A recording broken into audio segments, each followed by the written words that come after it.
Hello student, आपका स्वागत है एसबीटी स्टडी चैनल पे। आज के क्लास में हम लोग साइंस का एक टॉपिक पढ़ने वाले हैं, जो कि है, टॉपिक का नाम आप देख सकते हैं, मानव परिसंचरण तंत्र, जिसको हम लोग बोलते हैं इंग्लिश में blood circulatory system in human body. मतलब ब्लड का सर्कुलेशन जो होता है, ब्लड जो हम लोग के शरीर में होता है, उसका सर्कुलेशन पूरे शरीर में किस प्रकार से होता है। तो ये आपको भली भांति पता होगा कि जो ब्लड का सर्कुलेशन करता है हम लोग को पूरे शरीर में, वो कौन सा अंग करता है। तो कौन सा अंग है? हृदय, जिसको इंग्लिश में हम लोग क्या कहते हैं, हार्ट के नाम से जानते हैं। क्लियर है आपको? तो यहाँ पे हम लोग आज जानने वाले हैं कि जो हृदय होता है उसका कार्य क्या होता है और वो किस प्रकार से वर्क करता है, और ये ब्लड सर्कुलेशन का पूरा फंक्शन क्या है, वो क्यों जरूरत पड़ता है पूरे शरीर में ब्लड का सर्कुलेशन करने का, ब्लड का सर्कुलेशन करने से क्या फायदा होता है, शरीर में मेरे क्या नुकसान होता है अगर ब्लड का सर्कुलेशन सही ढंग से नहीं होता है। तो सबके बारे में डिस्कशन आपको आज एक ही वीडियो में देखने को मिलने वाला है। इसमें महाशिरा, महाधमनी, फुसफुस शिरा, फुसफुस धमनी, सभी के बारे में जानेंगे। वेन आर्टरी जो होता है, वो सब के बारे में आज का डिस्कशन रहने वाला है। क्लियर है? तो चलिए आज का सेशन हम लोग स्टार्ट करेंगे और वन बाय वन हर एक चीजों के बारे में जानेंगे। उससे रिलेटेड, हृदय से रिलेटेड जो भी फंक्शन है, सब चीजों के बारे में डिस्कशन आपको इस वीडियो में देखने को मिलने वाला है। आपको ये भी समझना है कि हम लोग जो भोजन खाते हैं, जो हम लोग पोषण लेते हैं, क्या उसी से हम लोग को एनर्जी मिल जाता है क्या? इसके बारे में हम लोग जानेंगे। सिर्फ पोषण खाने से, जो भोजन खाते हैं उससे हमको एनर्जी प्राप्त हो जाता है जिससे हम लोग काम करते हैं, या किसी और चीजों को भी जरूरत पड़ता है। तो ये सारे डिस्कशन आपको एक ही वीडियो में आज का देखने को मिलेगा। आप सेशन में बने रहिएगा, अंत तक देखिएगा, बहुत सारी चीजों का आपको नॉलेज आपको हो जाएगा इसके बारे में। तो चलिए आज का सेशन हम लोग स्टार्ट करते हैं। तो सबसे पहले हम लोग फेफड़ा के बारे में जानेंगे। फेफड़ा के बारे में क्यों जानेंगे, इसका इंपॉर्टेंस क्या है, तो ये हम लोग को जानना जरूरी है। अगर हम लोग को हृदय के बारे में जानना, हार्ट के बारे में अपने जानना है तो कैसे काम करता है, तो फेफड़ा के बारे में भी थोड़ा बहुत नॉलेज होना चाहिए। फेफड़ा जो होता है हम लोग को वक्षगुहा में होता है। वक्षगुहा किसको बोलते हैं? हम लोग जो पेट के ऊपर वाला जो हिस्सा होता है उसको हम लोग क्या कहते हैं? वक्षगुहा कहते हैं। इस वाले हिस्से को, इस वाले हिस्से को हम लोग वक्षगुहा के नाम से जानते हैं। कैविटी होता है जो खाली स्थान में बहुत सारी चीजें देखने को मिलता है। इसी वक्षगुहा में हृदय भी देखने को मिलता है, और इसी वक्षगुहा में क्या होता है, तो हम लोग को फेफड़ा भी देखने को मिलता है, लंग्स भी देखने को मिलता है। ये तो सिंपल आपको पता ही होगा कि यही आप जो देख रहे हैं, यही यहाँ पर क्या है, यही हमारा लंग्स होता है। लंग्स जो होता है ये दोनों तरफ रहता है। लंग्स जो होते हैं ये दोनों तरफ रहते हैं, ये तो आपको पता होगा ही। बेसिकली लंग्स का काम क्या होता है? सिंपल अगर कोई काम बोला जाता है कि लंग्स क्या काम करता है, तो लंग्स का अगर काम के बारे में बात करते हैं तो हम लोग पता है कि हम लोग के शरीर में एक पार्ट होता है नाक। नाक का काम होता है ऑक्सीजन का ग्रहण करना और कार्बन डाइऑक्साइड को क्या करना, छोड़ना। ऑक्सीजन का ग्रहण करना और कार्बन डाइऑक्साइड को छोड़ना, ये तो आपको जरूर पता होगा। हमको पता है कि जब हम लोग नाक द्वारा ऑक्सीजन लेते हैं तो ये ऑक्सीजन आता कहाँ पे है, तो लंग्स में आता है, फेफड़ा में लेके आता है। नाक द्वारा जो हम लोग ऑक्सीजन लेते हैं वो ऑक्सीजन कहाँ पे पहुंचता है, हम लोग को लंग्स में पहुंचता है, फेफड़ा में पहुंचता है। अब यहाँ पे ये फेफड़ा में ऑक्सीजन आके करता क्या? आता है जाता है क्या? नहीं आता है, तो कुछ काम भी करता है, और क्या काम करता है उसके बारे में भी हम लोग जानेंगे। लंग्स का एक और काम होता है ब्लड को शुद्धिकरण करना, ब्लड को शुद्ध करना, प्योर करना।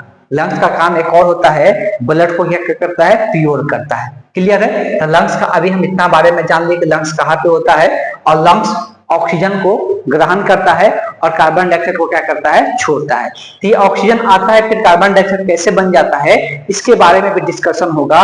पूरा आज आपको डिस्कशन एक ही वीडियो में देखने को मिलेगा। आप सिर्फ इस सेशन से जुड़े रहिए, देखिए आपको क्या क्या चीजें आज पता चलने वाला है। इतना पता चल गया कि आपका लंग्स जो होता है, सिंपल पहला काम हम लोग ये क्या करता है, ऑक्सीजन को ग्रहण करता है और फिर कार्बन डाइऑक्साइड को क्या करता है, छोड़ता है।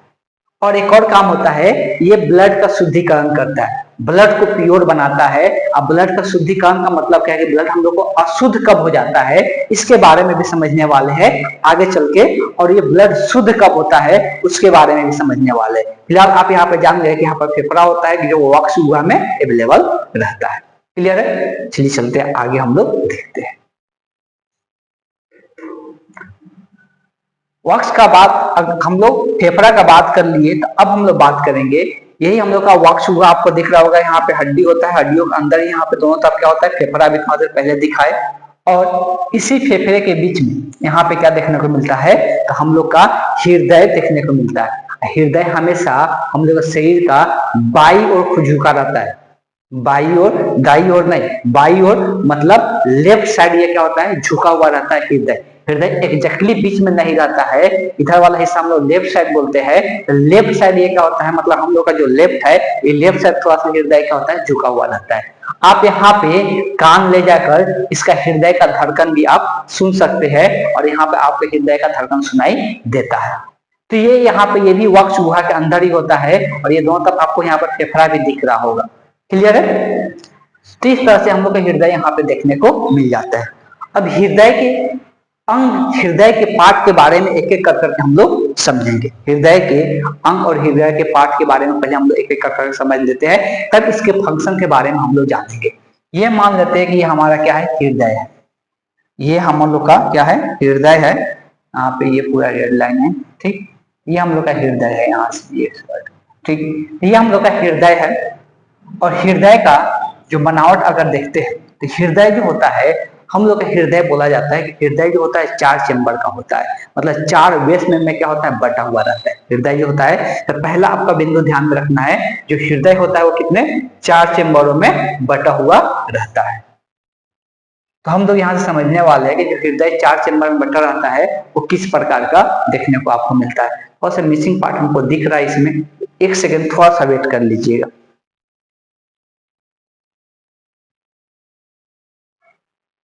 चलिए, तो यहाँ पे हम देख रहे थे हृदय जो होता है, तो सबसे पहले बता दिए कि हृदय जो होता है 4 वेस में बटा रहता है, 4 चेम्बर का होता है। तो मनुष्य का हृदय क्वेश्चन उठता है कि कितने चेम्बर का होता है, कितने वेस में का होता है, तो 4 होता है। और 4 ये कैसे रहता है, इसको 4 हिस्सा में कौन कौन बांटता है, तो हृदय का 4 हिस्सा सबसे पहले ध्यान में आपको रखना है। तो हृदय का 4 हिस्सा कौन कौन सा देखने को मिलता है, यहाँ पर ध्यान दे। सबसे पहले हम लोग यहाँ पे ध्यान देंगे, एक जो होता है निलय और एक होता है अलिंद। ये 2 चीजों में बटा रहता है, निलय और अलिंद में। निलय और अलिंद में किसमें, आधा का ऊपर वाला हिस्सा को हम लोग अलिंद कहते हैं, और आधा का नीचे वाला हिस्सा को निलय कहते हैं। नाम आपको पूरी तरह से याद कर जाना है। आधा का ऊपर वाला को हिस्सा को अलिंद कहते हैं, आधा का नीचे वाला हिस्सा को निलय कहते हैं। अलिंद को इंग्लिश में हम लोग क्या कहते हैं, एर्टियम कहते हैं, और निलय को हम लोग क्या कहते हैं, वेंट्रिकल कहते हैं। ठीक, ये 2 चीजें आपको ध्यान में रखना है। आर्टियम कहते हैं ऊपर वाला को, अलिंद को, नीचे वाला को वेंट्रिकल कहते हैं। अब देखो, अब ये भूल जाते हैं बहुत सारे बच्चे, कैसे याद रहेंगे। यहाँ पर नीचे वाला हिस्सा को निलय लिखा गया है। क्या लिखा गया है, निलय लिखा गया है। और निलय का सिंपल मतलब समझ रहे हैं, नीचे। निलय का मतलब नीचे। तो नीचे से आप याद रख सकते हैं, नीचे वाला हिस्सा को हम लोग क्या कहते हैं, निलय कहते हैं, और ऊपर वाला पार्ट को हम लोग क्या कहते हैं, अलिंद कहते हैं। तो ये तो पहले 2 हिस्सा में बट गया, ऊपर वाला अलिंद, नीचे वाला निलय। ये ऊपर वाला अलिंद और नीचे वाला निलय। अब देखो, जो अलिंद होता है, तो अलिंद का इधर वाला पार्ट जो होता है वो बाया होता है, मतलब लेफ्ट पार्ट होता है। और अलिंद का इधर वाला पार्ट जो होता है वो राइट होता है, जो कि दाया वाला होता है। ठीक है, तो ये जो आपको दिख रहा होगा, वैसे ही निलय जो होते हैं, इधर वाला ये लेफ्ट वाला निलय होते हैं, इधर वाला जो होते हैं वो राइट वाला होते हैं। यह आपको ध्यान में रखना है। तो इस 4 हिस्सों में बट गया। निलय जो हो गया बाया निलय, दाया निलय। अलिंद जो हो गया दाया अलिंद और बाया अलिंद। तो ये 4 चेम्बरों में क्या हो गया, बट गया। तो इस तरह से जो हृदय होता है हमारे, कितना चेम्बरों में बटा रहता है, तो 4 चेम्बर में बटा हुआ रहता है। चारों का कोई नाम पूछेगा तो क्या हो जाएगा, बाया अलिंद, दाया अलिंद, बाया निलय, दाया निलय। ये 4 चेम्बरों में बटेंगे। अब ये तो पहले आपको याद रखना है कि निलय और अलिंद के बारे में, कि 4 चेम्बरों में क्या हो गया, बट गया। अब इसमें और क्या क्या चीजें ध्यान में रखना रहता है, तो ध्यान सुनिएगा, तभी जाके, जब तक ये आपको याद नहीं रहेगा, पूरा ब्लड सर्कुलेशन सिस्टम आपको समझ में नहीं आने वाला है। तो अगर आप चाहते हैं कि आपको ब्लड सर्कुलेशन पूरी अच्छे से समझ में आ जाए, तो आप नाम रटते चलिए। ठीक है, दूसरा बिंदु आपको ध्यान में रखना है, ये जो इधर वाला बाया वाला और जो दाया वाला होता है, ये बाया वाला हिस्सा, मतलब हम लोग का भी जो हृदय हो रहा है, ये क्या होगा, दाया होगा और एक बाया होगा। ये दाया वाला हिस्सा और एक बाया वाला हिस्सा, इसको एक लाइन अलग करता है, इसको एक क्या करता है, एक लाइन अलग करता है। ठीक है, तो जो नीचे वाला हिस्सा को अलग करता है तो उसको हम लोग क्या कहते हैं, तो जो नीचे वाला हिस्सा को अलग करता है उसको हम लोग अंतरानिलय भित्ति कहते हैं। एक भित्ति से अलग होता है, एक हम लोग बोल सकते हैं एक झिल्ली नुमा स्ट्रक्चर होता है, एक भित्ति होता है, तो सेल वाल होता है जिसको ये अलग करता है दाया और बाया को। जो अलग करता है तो नीचे वाला हिस्सा को जो अलग करता है उसको हम लोग अंतरानिलय भित्ति कहते हैं, और जो ऊपर वाला हिस्सा को अलग करता है उसको हम लोग अंतरा अलिंद भित्ति कहते हैं। उसको हम लोग क्या कहते हैं, अंतरा अलिंद भित्ति के नाम से जानते हैं। तो ये दोनों पार्ट को क्या कर देता है, अलग कर देता है, दाया और बाया को। क्लियर है, तो दाया और बाया वाला हिस्सा को ये अलग कर देता है। एक दो बिंदु और ध्यान में आपको रखना है, क्या याद रखना है, एक यहाँ पे देखने को नाम मिलेगा आपको त्रिदलित कपाट, दूसरा होता है एक और हम लोग यहाँ पर देखने को मिलेगा द्विदलित कपाट। अब ये कपाट क्या होता है, कपाट का काम क्या होता है, थोड़ा सा इसके बारे में हम लोग समझेंगे। ये कपाट आपको जहां पे दिख रहा होगा ना, तो कपाट अगर ध्यान से देखिएगा तो कपाट आपको यहाँ पर ये वाला लाइन यहाँ पे दिख रहा होगा कि यहाँ पर ये कपाट लगा रहता है, कपाट होता है, और एक यहाँ पे कपाट देखने को मिलेगा। अब ये कपाट करता क्या है, ध्यान समझिएगा। ये पहले कपाट का काम क्या होता है उसको समझ लेते हैं। कपाट का काम क्या होता है कि ब्लड को एक तरफ से दूसरे ओर जाने देना और फिर दूसरे तरफ से वापस नहीं आने देना। कपाट का क्या काम होता है, तो कपाट का काम होता है कि ब्लड को एक ओर से दूसरे ओर जाने देना लेकिन वापस नहीं आने देना। ब्लड को एक ओर से दूसरे ओर जाने देना लेकिन वापस नहीं आने देना, इसी का काम होता है किसका, कपाट का। तो दो कपाट देखने को मिलता है, एक त्रिदली कपाट होता है, एक द्विदली कपाट होता है। दोनों में क्या अंतर होता है उसको समझना है। अब देखिए ये जो द्विदली कपाट होता है, तो ब्लड देखिए, ब्लड जो होता है हृदय के अंदर 4 प्रकार के नलियों से आते जाते रहता है। ब्लड जो होता है हृदय के अंदर 4 प्रकार के नलियों से आते जाते रहता है, और उस चारों नली का नाम आपको जरूर ध्यान में होना चाहिए। हम पहले क्या बोलने जा रहे हैं कि जो हृदय होते हैं, हृदय जो होते हैं 4 नलियों से आ जा सकता है, इसमें ब्लड अंदर आता है, कुछ से बाहर जाता है, कुछ से अंदर आता है। अब चारों नली कौन कौन सा होते हैं, ध्यान पूर्वक नाम को देखना है, ध्यान पूर्वक नाम को देखना है। तो सबसे पहले नाम में आता है महाशिरा, महाधमनी, दूसरा, तीसरा आता है फुसफुस धमनी, चौथा आता है फुसफुस शिराएं, फुसफुस धमनी, फुसफुस शिराएं। अब इंग्लिश में नाम का बात करेंगे तो फुसफुस धमनी को बोलते हैं पुलिमिनरी आर्टरी, इसको बोलते हैं पुलिमिनरी वेन के नाम से जानते हैं। देखो शिरा को बेसिकली हम लोग क्या कहते हैं, वेन कहते हैं, और धमनी को हम लोग क्या कहते हैं, आर्टरी कहते हैं। अब कभी कभी हम लोग महाधमनी को सिंपल हम लोग धमनी भी बोल देते हैं, महाधमनी को धमनी भी बोल देते हैं। तो हम लोग इस वाले नली को, यहाँ पे जो नली इंडिकेट किया जा रहा है, इस वाले नली को आर्टरी बोल सकते हैं, और यहाँ पे जो महाशिरा इंडिकेट किया जा रहा है इसको हम लोग क्या, वेन भी बोल सकते हैं। इसको हम लोग क्या कह सकते हैं, इसको हम लोग वेन भी बोल सकते हैं, या वेना केवा हम लोग इसको बोलते हैं। और ये वाला हम लोग इसको आर्टरी बोले या ऑर्टा, ऑर्टा के नाम से भी हम लोग जानते हैं, ऑर्टा के नाम से भी हम लोग जानते हैं। ठीक है, तो ये 4 प्रकार का नाली है। हिंदी में नाम याद रखिएगा तो हिंदी में बहुत सिंपल है, एक होगा महाशिरा, महाधमनी, फुसफुस धमनी, फुसफुस शिराएं। अब ये 4 नली होता है जो हृदय से जुड़ा हुआ रहता है, ये 4 नली होता है जो हृदय से जुड़ा हुआ होता है। चारों का नाम आपको ध्यान में होना चाहिए पूरे ब्लड सर्कुलेशन समझने के लिए। तो चारों का नाम फिर से एक बार हम बता देना चाहते हैं, कौन कौन सा होते हैं, महाधमनी, महाशिराएं, फुसफुस धमनी, फुसफुस शिराएं, यही 4 है। और चारों का यूज कैसे होता है वो हम लोग आगे समझेंगे, लेकिन ये 4 पार्ट होता है, आपको ध्यान में रखना है। तो देखिए ब्लड बेसिकली यहाँ पर ध्यान में रखना है, ब्लड बेसिकली एक आता है, आने वाला कौन है, तो किससे आता है, तो महाशिरा से आता है। किससे आता है, महाशिरा से आता है। तो महाशिरा से ये जो इंटर करता है ब्लड, किसमें आता है, तो दाया अलिंद के अंदर आता है। किसमें आता है, दाया अलिंद के अंदर तक ऐसे ऐसे ब्लड आता है। अब ये जो ब्लड होता है दाया अलिंद से किसमें, दाया निलय में इंटर करता है। किसमें, दाया निलय में। तो दाया अलिंद से ये ब्लड जो होता है दाया निलय में इंटर करता है, और उसी दौरान जब ये इंटर करता है, इंटर करने टाइम एक यहाँ पे कपाट लगा रहता है, जिस कपाट को हम लोग क्या कहते हैं, त्रिदली कपाट कहते हैं। जिसका पार्ट को हम लोग क्या कहते हैं, त्रिदली कपाट कहते हैं। ठीक है, तो इस कपाट को हम लोग त्रिदलित कपाट के नाम से जानते हैं। तो अब यहाँ से ब्लड आया, तो ब्लड को यहाँ से बोल सकते दाया अलिंद से दाया निलय में इंटर कराने के लिए एक कपाट लगा रहता है, और ये किस नली में फिर जाता है, ये फुसफुस धमनी से फिर क्या होता है, बाहर निकलता है। तो ये फुसफुस धमनी में लेके जाता है और फुसफुस धमनी से बाहर निकलता है। तो ये इसका मतलब ये है कि इस नली में जाने के बाद फिर ये ब्लड वापस नहीं आ सकता है, इसलिए यहाँ पर त्रिदली कपाट लगा हुआ रहता है। सेम उसी प्रकार से यहाँ पे देखने को मिलता है कि जो फुसफुस शिरा होता है उससे ब्लड यहाँ पे इंटर करता है किसमें, बाया अलिंद में। फुसफुस शिरा से ब्लड इंटर करता है किसमें, बाया अलिंद में। जब ये बाया अलिंद में इंटर करता है, बाया अलिंद से ये किस में जाता है, बाया निलय में जाता है। ब्लड किस में जाता है, बाया निलय में इंटर करता है। और जैसे ही बाया निलय में इंटर करता है, जैसे ही बाया निलय में इंटर करता है, तो फिर ये किस नली से बाहर निकलता है, तो महाधमनी से ब्लड बाहर निकलता है। तो महाधमनी से जब ब्लड निकलता है, तो यहाँ से जब इस नली से इसमें बाया अलिंद से दाया निलय में जब ब्लड इंटर करता है, तो वहां पर एक कपाट लगा रहता है, जिसको हम लोग क्या कहते हैं, द्विदली कपाट के नाम से जानते हैं। बस इतना सा बात आपको ध्यान में रखना था। ये किसके बारे में, हृदय के बारे में, हमारे हार्ट के बारे में।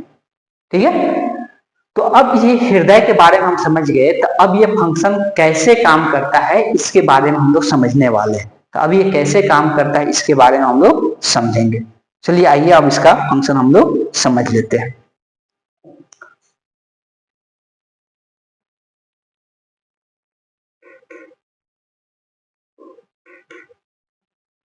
अब आ जाते हैं, अब तीनों को एक साथ ज्वाइन कीजिए।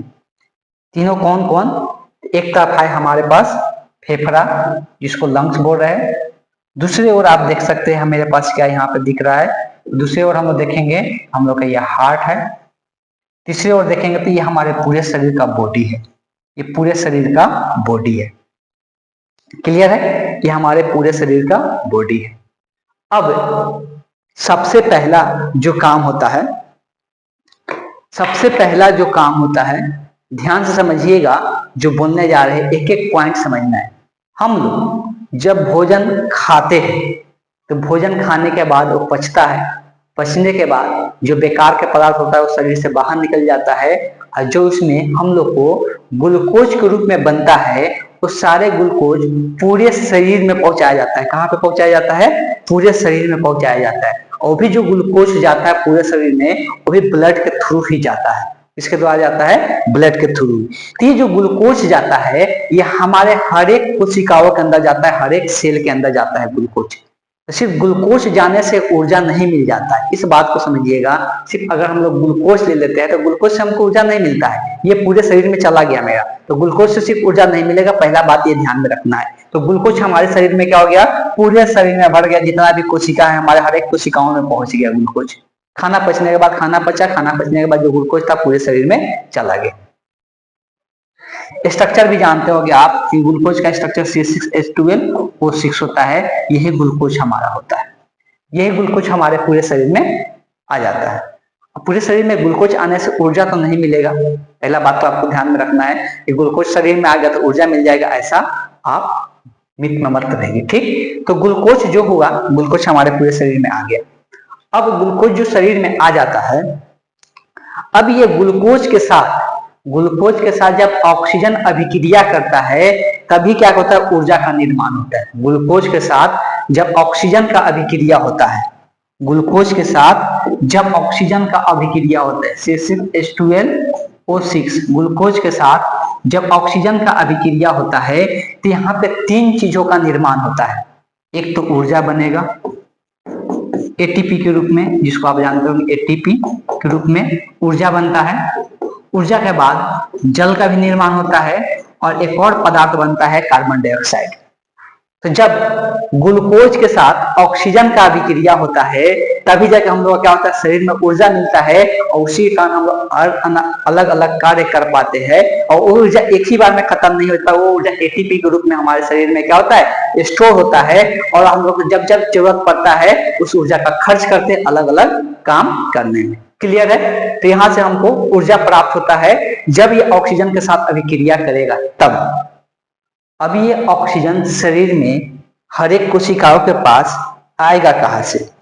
अब ये ऑक्सीजन पूरे शरीर में, इसलिए कि ये जो ग्लूकोज होता है ये हमारे हर एक बॉडी के हर एक कोशिका, जितना भी कोशिका है, जितना भी सेल है, हर एक सेल में ये ग्लूकोज उपस्थित रहता है। और इस सेल के पास ये ऑक्सीजन कैसे आएगा? तो इस सेल के पास ऑक्सीजन जो ले जाने का काम करता है वो हमारे शरीर का कौन होता है? ब्लड होता है। हमारे शरीर का ब्लड होता है जो क्या करता है? ऑक्सीजन को लेके जाता है। ऑक्सीजन को क्या करता है? लेके जाता है।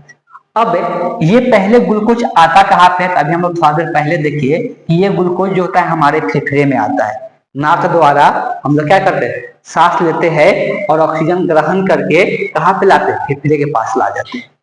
अब यहाँ पे ऑक्सीजन आ गया तो ये ऑक्सीजन पूरे शरीर में कैसे जाएगा? तो ये ब्लड लेके जाएगा। कैसे जाएगा तो समझना है। पहले यहाँ पे ब्लड आता है, यहाँ पे ब्लड आया, यहाँ पे क्या हो गया? फेफड़ा के पास ब्लड आएगा। फेफड़ा के पास जो ब्लड आएगा वो ब्लड के साथ क्या होगा? ऑक्सीजन मिलेगा। ब्लड के साथ क्या होगा? ऑक्सीजन मिलेगा। जब फेफड़ा क्या करता है? ब्लड के साथ ऑक्सीजन को मिलाता है। और जब ब्लड के साथ ऑक्सीजन मिलाता है तब ब्लड के साथ ऑक्सीजन जब मिलता है तब ब्लड में ऐसा कौन सा चीज होता है जो ऑक्सीजन को मिलाता है? ब्लड में ऐसा कौन सा चीज होता है जो ऑक्सीजन को क्या करता है? ब्लड के साथ मिलाता है। तो ब्लड में जो चीज होता है उसको हम लोग बोलते हैं हीमोग्लोबिन। उसको क्या कहते हैं? हीमोग्लोबिन कहते हैं। तो ब्लड के साथ ऑक्सीजन को कौन मिलाता है? हीमोग्लोबिन मिलाता है। अगर ब्लड में हीमोग्लोबिन का कमी होगा तो ऑक्सीजन ब्लड में कम मात्रा में मिलेगा। और जब ऑक्सीजन ब्लड में कम मात्रा में मिलेगा तो हमारे शरीर में ऑक्सीजन कम पहुंचेगा, जिसके कारण हमारे शरीर को कमजोरी फील होगा, वीकनेस फील होगा। तो कौन? तो हीमोग्लोबिन का मात्रा हमारे शरीर में होना चाहिए, ब्लड में हीमोग्लोबिन कम नहीं होना चाहिए। तो ऑक्सीजन को कौन मिलाता है? ब्लड में हीमोग्लोबिन मिलाता है। जैसे ही ऑक्सीजन में हीमोग्लोबिन के साथ मतलब ब्लड के साथ मिल जाता है तो उसका नाम क्या पड़ते हैं? तो हम उसको बोलते हैं कार्बोक्सी हीमोग्लोबिन। क्या कहते हैं? Carboxy haemoglobin. तो उसको हम लोग कार्बोक्सी हीमोग्लोबिन के नाम से जानते हैं। कार्बोक्सी हीमोग्लोबिन के नाम से जानते हैं। जब क्या होता है? ऑक्सीजन के साथ जब ब्लड मिल जाता है, जो हीमोग्लोबिन मिलाता है तो उसका नाम कहते हैं, हीमोग्लोबिन जो मिलाता है उसको हम लोग बोलते हैं कार्बोक्सी हीमोग्लोबिन। क्लियर है? अब ये ऑक्सीजन के साथ ब्लड मिल गया, ध्यान समझिएगा। अब ये ऑक्सीजन के साथ ब्लड मिल चुका है। अब जब ये ऑक्सीजन के साथ ब्लड मिल ही गया है तो अब ये ब्लड जो होगा, जो ऑक्सीजन के साथ मिलेगा, एक नली, यहाँ से हृदय से एक नली निकलता है और वो नली किसके पास लेके आएगा? तो हृदय के पास लेके आएगा। वो नली क्या करेगा? हृदय के पास लेके आएगा। और हृदय के किस हिस्सा में लेके आएगा? तो ये अलिंद में लेके आता है। और किस तरफ? तो अलिंद मतलब ये लेफ्ट साइड वाले जो अलिंद होते हैं उससे ये जुड़ा हुआ रहता है यही नली। और इसका करता है हृदय के पास लेके आ जाता है कौन सा ब्लड को? जिसमें ऑक्सीजन मिला हुआ है, जिसमें क्या है? ऑक्सीजन मिला हुआ है, जिसको हम लोग नाम क्या बोल रहे हैं? कार्बोक्सी हीमोग्लोबिन के नाम से जान रहे हैं। तो ये ब्लड को ये हृदय में लेके क्या किया? वापस आ गया। हृदय के किस हिस्सा में आया? तो लेफ्ट अलिंद में लेके आया। किस में लेके आया? लेफ्ट अलिंद में लेके आया। जिस नली से इस ब्लड को फेफड़ा से हृदय में जिस नली से इस ब्लड को लेके आया गया, ऐसो जब एक और बात याद ध्यान में रखना है कि जब भी ब्लड में ऑक्सीजन मिला रहता है तो उसको हम लोग कहते हैं शुद्ध ब्लड। क्या कहते हैं? शुद्ध ब्लड, प्योर ब्लड के नाम से जानते हैं। तो उस ब्लड को फेफड़ा से हृदय में लेके आया गया और जिस नली से लेके आ जाता है उस नली को हम लोग क्या कहते हैं? फुसफुस। क्या कहते हैं? तो उस नली को हम लोग फुसफुस शिराएं कहते हैं। क्या कहते हैं? फुसफुस शिराएं कहते हैं। तो ये जिस नली से इसमें आया उसको हम लोग क्या कहते हैं? फुसफुस शिरा के नाम से जानते हैं। तो फुसफुस शिरा से क्या होता है? तो फुसफुस शिरा, चार प्रकार का नली हम बोले थे कि 4 प्रकार का जो नली होता है वो क्या होता है? हृदय से जुड़ा रहता है। तो पहला नली का काम आपको पता चल गया। ये फुसफुस शिरा का काम क्या होता है? प्रिलिमिनरी। क्या कहते हैं? प्रिलिमिनरी। इसको हम लोग वेन के आर्टरी के नाम से जानते हैं। ठीक, तो हम लोग यहाँ पे इस चीज को समझ गए कि ये फुसफुस जो शिराएं होते हैं वो क्या कर रहे हैं, तो ये फेफड़ा से हृदय में शुद्ध ब्लड को लेके आ रहे हैं, शुद्ध ब्लड को लेके आ रहे हैं।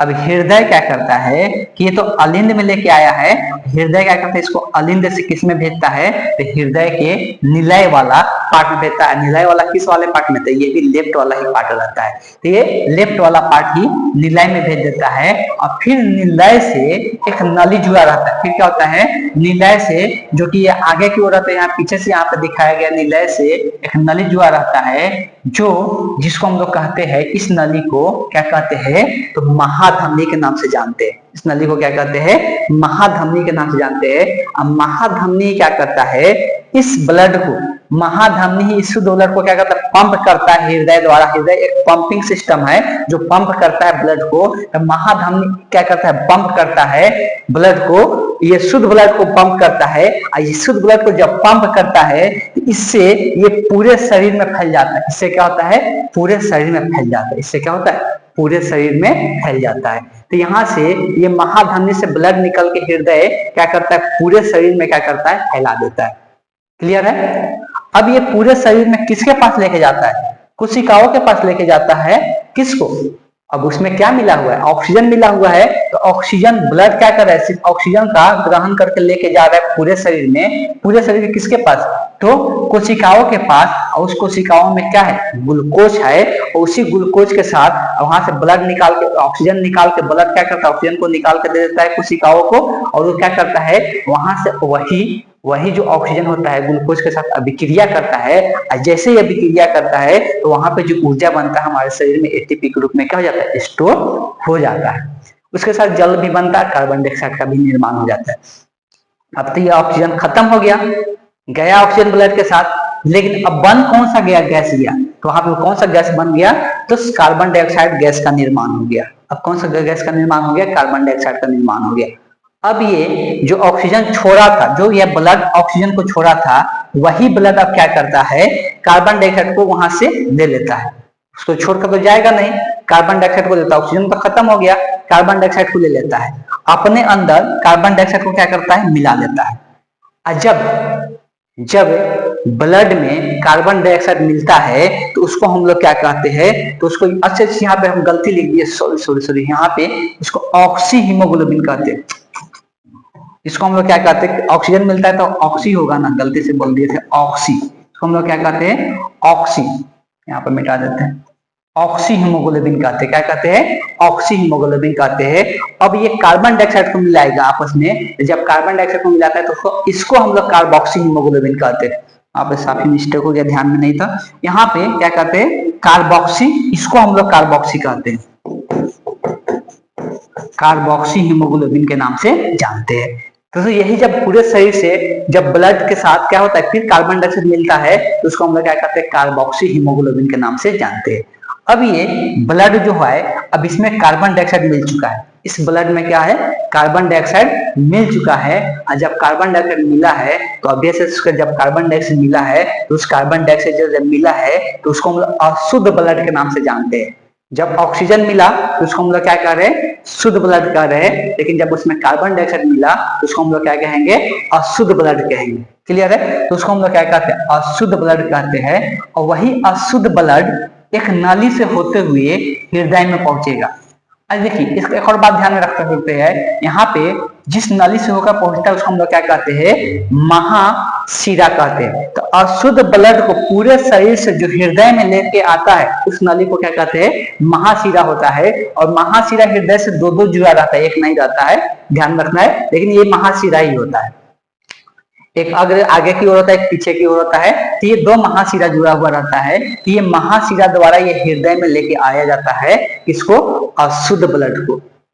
अब जब हृदय में आता है तो हृदय के किस पार्ट में आता है, तो ये अलिंद में आता है। अलिंद के कौन सा हिस्सा में आता है, तो राइट में आता है। कौन सा अलिंद, राइट में। अब ये जो अशुद्ध रक्त रहता है, तो अब हृदय को क्या फील होता है, ये अशुद्ध रक्त है। तो अब इस अशुद्ध रक्त को हृदय पंप नहीं कर देगा शरीर में, नहीं तो हमारे शरीर खराब हो जाएगा कार्बन डाइऑक्साइड के कारण। ये क्या करता है, देखता है कि ये अशुद्ध रक्त है तो पहले अलिंद से निलय में इसको भेजता है। और यहाँ पर कपाट पड़े थे कि ये कपाट से होते हुए जाता है निलय में, और निलय से फिर एक हम लोग का नली कनेक्ट रहता है हृदय का, जिसको यहाँ पे आप देख सकते हैं किससे जुड़ा रहता है, तो फेफड़ा से ये जुड़ा रहता है। तो फिर ये जो राइट साइड वाला निलय होता है इससे एक नली जुड़ा रहता है जो फेफड़ा से जुड़ा रहता है, जिसको हम लोग क्या कहते हैं, तो इसको सॉरी फुसफुस धमनी के नाम से जानते हैं। इसको हम लोग क्या कहते हैं, ये फुसफुस धमनी हो गया। तो ये फुसफुस धमनी कहते हैं, और ये अशुद्ध ब्लड को फिर से किस में लेके आता है, तो फेफड़ा के पास लेके आता है। फेफड़ा का काम हम बोले थे कि अशुद्ध ब्लड को क्या करना, शुद्ध करना। अशुद्ध ब्लड को क्या करना, कि अशुद्ध ब्लड को क्या करता है, शुद्ध करता है।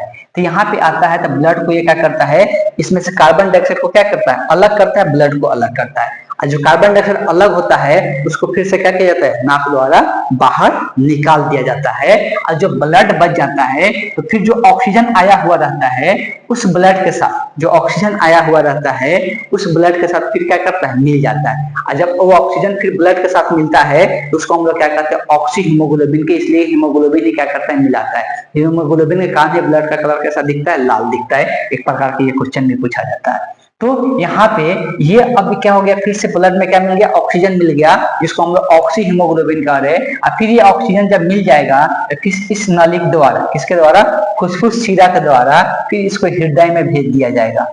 फिर इसको हृदय में भेज दिया जाएगा। और ये शुद्ध ब्लड जैसे ही हृदय में आएगा तो फिर धमनी द्वारा पूरे शरीर में भेजा जाएगा। और फिर धमनी द्वारा पूरे शरीर में भेजा जाएगा तो फिर वहां से ऑक्सीजन निकल के फिर कार्बन डाइऑक्साइड बनाएगा। और फिर जो कार्बन डाइऑक्साइड बनाएगा उसको ब्लड में मिलाकर फिर से इस नली द्वारा क्या किया जाएगा, हृदय में भेजा जाएगा। फिर हृदय देखेगा कि ये अशुद्ध है, तो ये फुसफुस किसके, ये फुसफुस धमनी के द्वारा फिर से किसमें भेज दिया जाएगा, तो लंग्स के पास भेज दिया जाएगा। फिर लंग्स को क्या करेगा, कार्बन डाइऑक्साइड ब्लड को अलग करेगा। और फिर जो ब्लड अलग हुआ रहेगा फिर ऑक्सीजन उसमें मिला देगा, फिर हृदय के पास भेजेगा। तो हृदय ये हमेशा क्या करते रहता है, पंप करते रहता है और पूरे शरीर में क्या करते रहता है, भेजते रहता है। और ये हृदय धड़कने का बात करते हैं तो हृदय का जो धड़कन होता है आप सुन भी सकते हैं, या हम लोग या नब्ज में भी फील कर सकते हैं। हृदय का धड़कन को हम लोग यहाँ पर भी हाथ रख के क्या कर सकते हैं, फील कर सकते हैं।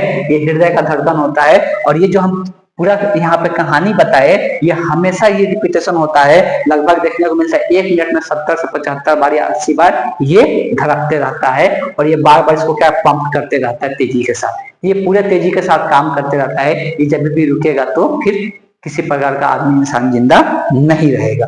बात क्लियर है? तो ये इतना चीजें आपको ध्यान में होना चाहिए। तो ये प्रोसेस होता है, इसी को हम लोग कहते हैं सर्कुलेटरी सिस्टम कहते हैं। इसको हम लोग रक्त परिसंचरण तंत्र के नाम से जानते हैं। क्लियर है? तो ये आपको पूरी तरह से ध्यान में रखना है।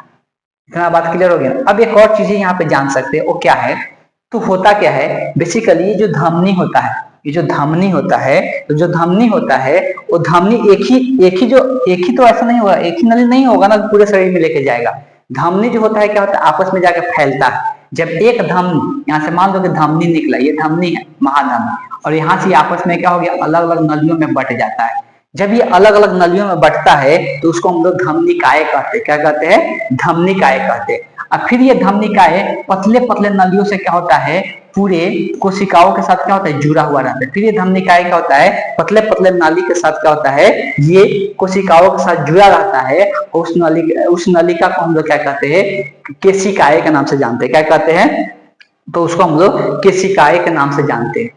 और फिर वही केशिकाय क्या करता है, फिर वही केशिकाय किससे जुड़ा रहता है, तो ये शिराय से जुड़ा रहता है। किससे जुड़ा रहता है? सिरिकाय, शिराय से जुड़ा रहता है, या सिरिकाय बोलते हैं। और फिर सिरिकाय आपस में जुड़ के किसका, शिरा का निर्माण करता है। और वही फिर शिरा क्या करता है, यहाँ पे पूरे ब्लड को, अशुद्ध ब्लड को हृदय में लेके आता है। तो ये पूरे शरीर में ले जाने के लिए सिर्फ एक नली नहीं होता है, लेकिन जो हृदय से नली निकलता है उसको महाधमनी कहते हैं। जिस नली से पूरे शरीर में ब्लड, शुद्ध ब्लड को भेजा जाता है, और जिस नली से लेके आ जाता है उसको हम लोग महाशिरा के नाम से जानते हैं। इतना बात आपको ध्यान में रखना होगा। क्लियर है? तो आई थिंक आपको बहुत सारी चीजें आपको समझ में आ गया होगा। अब देखिए हृदय का पंपिंग सिस्टम कैसे होता है। तो हृदय क्या करता है, संकुचन करता है और शीतलन करता है। संकुचन करता है, शीतलन करता है। संकुचन का मतलब क्या होता है कि उसको दबा कर क्या करना, भेजना। शीतलन मतलब होता है रिलैक्स करना। हृदय एक बार रिलैक्स करता है, एक बार दबा कर क्या करता है, भेजता है ब्लड को। तो जब ये संकुचन और शीतलन होता है, जब ये संकुचन और शीतलन होता है तो वहां पर दो प्रकार के प्रेशर क्रिएट होता है, वहां पे दो प्रकार के प्रेशर क्रिएट होता है। जब हम लोग बात करते हैं, जब हृदय हमारा क्या करता है, संकुचन करता है तो सिस्टोलिक प्रेशर उत्पन्न होता है, और जब हमारा हृदय क्या करता है, शीतलन करता है, रिलैक्स करता है, तो डायस्टोलिक प्रेशर उत्पन्न होता है। एक होता है सिस्टोलिक, एक होता है डायस्टोलिक। इसीलिए जब हम लोग प्रेशर मापते हैं तो दो प्रेशर बताया जाता है उसमें कि 80 से 120 है या 70 से 110 है। तो एक होता है सिस्टोलिक, एक होता है सिस्टोलिक, होता है डायस्टोलिक। एक होता है सिस्टोलिक, तो डायस्टोलिक और सिस्टोलिक। तो जो सिस्टोलिक होता है वो कब उत्पन्न होता है, जब हमारे हृदय क्या करता है, संकुचन करता है। संकुचन मतलब दबता है, दब कर क्या करता है, ब्लड को भेजता है। तो जब संकुचन करके जब ये दबता है, तो जैसे ये दबेगा, दबने के बाद क्या होता है, ब्लड तेजी से यहाँ पर बाहर निकलता है, इधर वाला ब्लड तेजी से क्या होता है, लंग्स में जाता है। तो यहाँ से बहुत तेजी से क्या होता है, शरीर से बाहर की ओर निकलता है। और जब ये शीतलन करते रहता है, रिलैक्स करता है, तो हृदय फेफड़ा से क्या होता है, ब्लड इसके अंदर इंटर करता है। जब रिलैक्स करेगा तो इसमें ब्लड आता है, और जब शीतलन कर, जब ये रिलैक्स करेगा तो ब्लड अंदर आएगा, और संकुचन करेगा तो क्या होगा, ब्लड क्या होता है, इससे बाहर निकलता है। तो जब संकुचन करता है तो उस टाइम जो प्रेशर क्रिएट होता है उसको हम लोग सिस्टोलिक प्रेशर कहते हैं। और जब ये शीतलन करता है, जब ये रिलैक्स करता है, उस टाइम जो प्रेशर उत्पन्न होता है उसको डायस्टोलिक प्रेशर कहते हैं। अब इंसानों में बताया जाता है जो सिस्टोलिक प्रेशर होता है, नॉर्मल जो इंसान होते हैं, जो सिस्टोलिक प्रेशर होता है कितना, 120 mm होता है, 120 mm होता है। जो डायस्टोलिक प्रेशर होता है वो कितना होता है, 80 mm देखने को मिलता है। ये मरकरी का यूनिट होता है। तो यही बताया जाता है नॉर्मल प्रेशर, ये हाई, ये लोअर वाला होता है। तो ये जो 120 बताया जाता है वो कौन सा प्रेशर होता है, तो आपको ध्यान में रखना है, वो सिस्टोलिक प्रेशर होता है, और जो 80 होता है वो डायस्टोलिक प्रेशर बोला जाता है।